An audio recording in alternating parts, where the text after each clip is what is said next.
Assalamualaikum warahmatullahi wabarakatuh. Good golden morning Minggunani people. Sudah mulai overload kah membuat kamus kompetensi yang sebelumnya sudah dibahas di microlearning edisi 4? Tenang.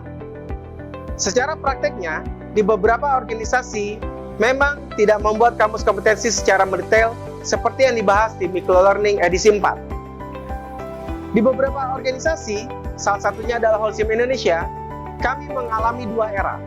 Era pertama adalah saat memiliki kamus kompetensi dengan detail plus dengan breakdown skill-nya.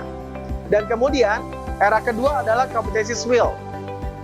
Di era kompetensi SWIL ini, tiap direktorat memiliki kompetensi SWIL-nya masing-masing, seperti Direktorat RMX, dengan kompetensi WIL-nya sebagai berikut. Ataupun dari logistik, dengan kompetensi SWIL-nya sebagai berikut. Kompetensi SWIL ini dibangun berdasarkan core bisnis di tiap direktorat, seperti sudah dibahas di microlearning edisi 4 sebelumnya. Jika kita menggunakan model kompetensi SWIL, pastikan Anda juga memiliki definisi tiap level kompetensi. Problem dari penyusunan kompetensi SWIL dan kamus kompetensi ini sebenarnya bukan hanya terletak pada keahlian dalam menyusunnya, namun pada proyek penyusunan kompetensi SWIL dan kamus kompetensi. Hal ini karena praktisi L&D sudah dipastikan tidak memiliki informasi tentang kompetensi di area masing-masing, sehingga Anda perlu melibatkan subject matter expert di masing-masing direktorat.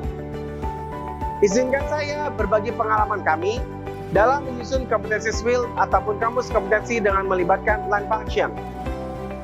Mengimplementasikan change management yang dipopulerkan oleh Kotler, maka di awal proyek penyusunan kamus kompetensi, kami menciptakan climate of change dengan create urgency, create a coalition, dan develop a vision and strategy. Ketiga langkah creating climate of change tadi, kami implementasikan dengan pertama, mendapatkan komitmen dari manajemen. Change of urgency yang kami paparkan dalam proposal penyusunan kompetensi kepada manajemen. Dalam proposal tersebut berisi, kenapa perusahaan perlu memiliki kamus kompetensi ataupun kompetensi SWIL. Siapa saja yang akan terlibat dalam proses penyusunan kompetensi SWIL. Bagaimana journey dalam penyusunan kompetensi SWIL dan hasil akhir yang diharapkan. Saat kita mendapatkan engagement dari manajemen, kami masuk ke langkah kedua dari creating climate of change, yaitu create a coalition. Langkah kedua ini dilakukan dengan melakukan kick-off bersama subject matter expert. Kami memilih para subject matter expert ini dari karyawan dengan posisi manajer di masing-masing direktorat.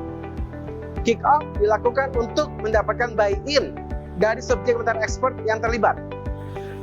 Untuk menjaga semangat subject matter expert, kami terus mereport progres bulanan penyusunan kamus kompetensi ini ke manajemen.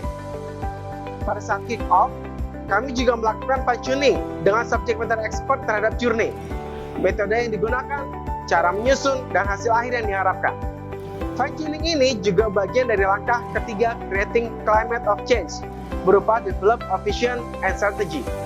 Kami menyadari, when we only share our vision and strategy, we will get our subject matter expert head. But when we engage them to create vision and strategy, we will get our team head and heart. Masih mengaplikasikan change management Kotler, kami mulai masuk pada tahapan engaging and enabling the whole organization dengan communicate the vision, empower action, and get quick win.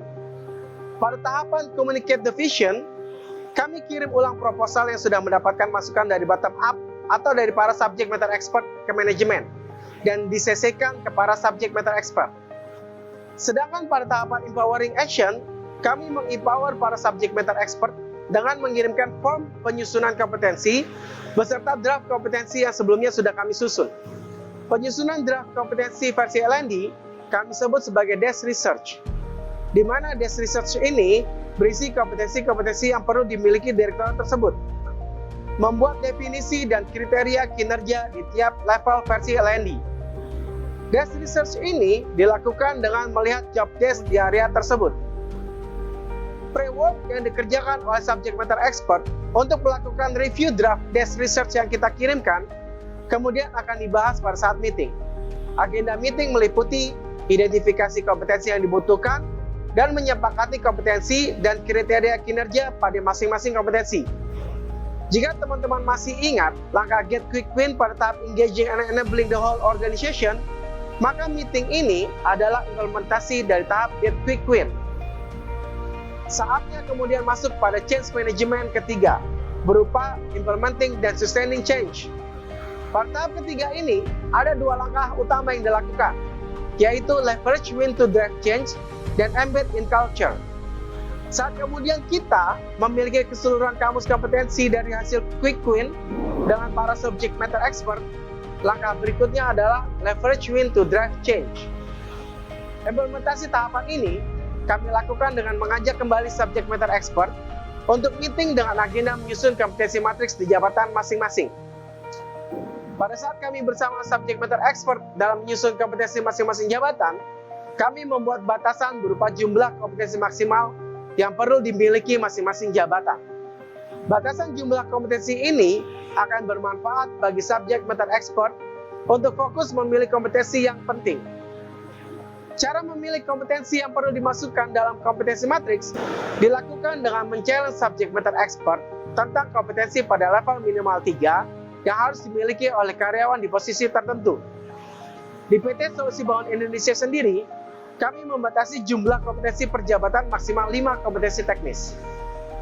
Jika Anda sudah memiliki kamus kompetensi ataupun kompetensi skill serta kompetensi matrik, saya ucapkan selamat karena Anda sudah punya modal kuat untuk mengimplementasikan instructional design di perusahaan Anda. Dan saat keseluruhan posisi sudah memiliki kompetensi, maka kami melanjutkan change management pada tahap embed in culture. Pada tahap ini, yang kami lakukan adalah menyusun learning matrix.